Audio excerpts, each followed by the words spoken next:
Alright guys, so today we're going to talk about the many different loan programs that are out there, or some of the many different loan programs that are out there to help home buyers during these times when we're seeing interest rates rise.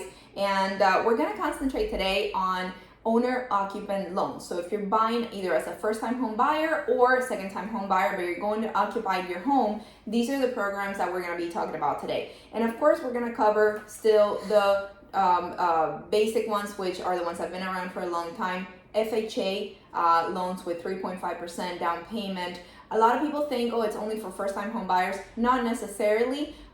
You could have been a home buyer before you sold your home and you need another FHA program. You could still qualify for that. So those are still available. Again, 3.5% down payment. Minimum credit score on that one is 580. And we still have the conventional programs with a minimum 5% down payment. You can do 10% down payment, 20, however much you like, but the minimum is 5%.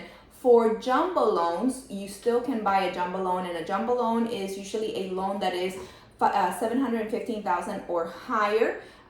They have programs for those as well. So we're going to focus on owner-occupied loans, and we're first going to talk about the types of loans that offer down payment assistance. A lot of lenders have been coming up with programs that offer down payment assistance or closing cost assistance, and Yala's going to tell you a little bit about those. Yes, right now Bank of America has programs to assist the buyers. It could be a program that assists you on down payment, and also they have another program that could assist you in down payment plus closing costs. Of course, these programs, we need to evaluate the buyers because it depends the person, the credit score. It's more flexible on the credit score than other programs, but also we need to identify the properties that could be applied, because not all areas are included in this program. It's just for Miami-Dade for now. Then if you are interested, of course, we can explain more about what is required to get this assistance. Exactly. In addition to that, we also have another one called the Hometown Heroes Program, and this is pretty much a program that was sponsored by the government of Florida, and this is to help first line workers like firefighters, teachers, nurses, but there's a whole spectrum of occupations that qualify for this type of program, and it offers up to $25,000 in down payment and closing cost assistance. This is a great program. It's a regular a conventional loan, but in addition to you having a conventional loan, then you also have the down payment assistance of up to $25,000. Now, in addition to those, we have, or there are out there programs that offer more, either 100% or more than 100%. David's going to tell you about that. Absolutely. A 105% loan program obviously has to be your primary residence. And that 5%, what it means is that the bank is willing to loan you 5% more. And that 5% more, you can use it for several things. You can use it for down payment assistance. You can use it for closing costs. And you can use it for something called the appraisal gap, which means that whatever the property appraises for, if it appraises lower than the purchase price, right, that 5%, there's a 5% gap that will help you cover it, okay? One of the things is that the debt to income ratio has to be no more than 47%. That's for the 105 program, okay? For the 100% loan program, you gotta have a minimum credit score of 700, okay? And a max debt to income ratio of 43%. And then going back to that 105 program, what it means is that they're going to finance 105% of the purchase of the home, which is why David was referring to, hey, you can use that extra 5% for these many different things.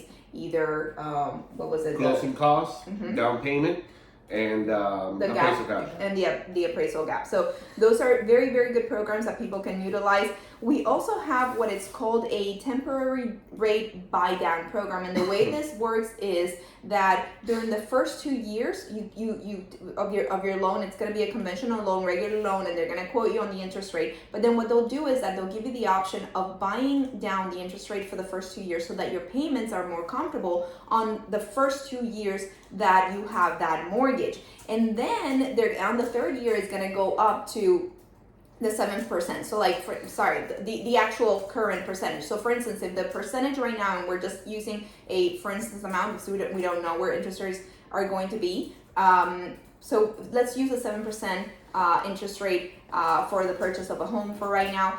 This program, what it does is that in year 1, they'll give you a 5% interest rate. In year 2, they'll give you a 6% interest rate. And then in year 3, it jumps to the 7% interest rate. But what it does is that during the first couple of years, it's giving you that break, is allowing you to wait a little bit longer, so that if interest rates do accommodate back down a little bit, then you can go ahead and refinance and still keep your home and still have very affordable payments, at least in the meantime. So this is what this program does. So there are also loans for medical professionals, and there are several ones of these.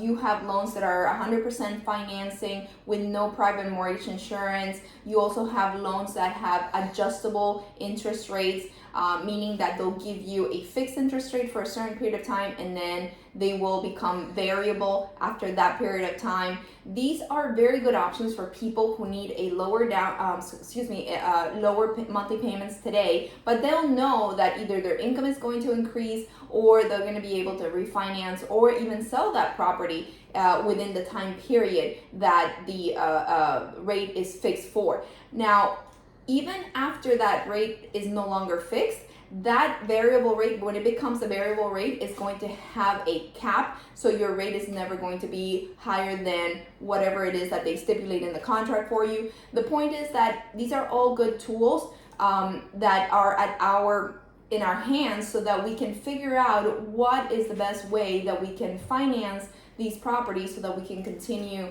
moving forward with obtaining the home of our dreams, if this is the time for us to be able to buy a home. In the meantime, this is all we have for you. Yes, if you have more questions, if you want to know more about all this information, please contact us at our phone number that it will be shown in our link. Thank you. Thank you for so much, listening. Have a great day.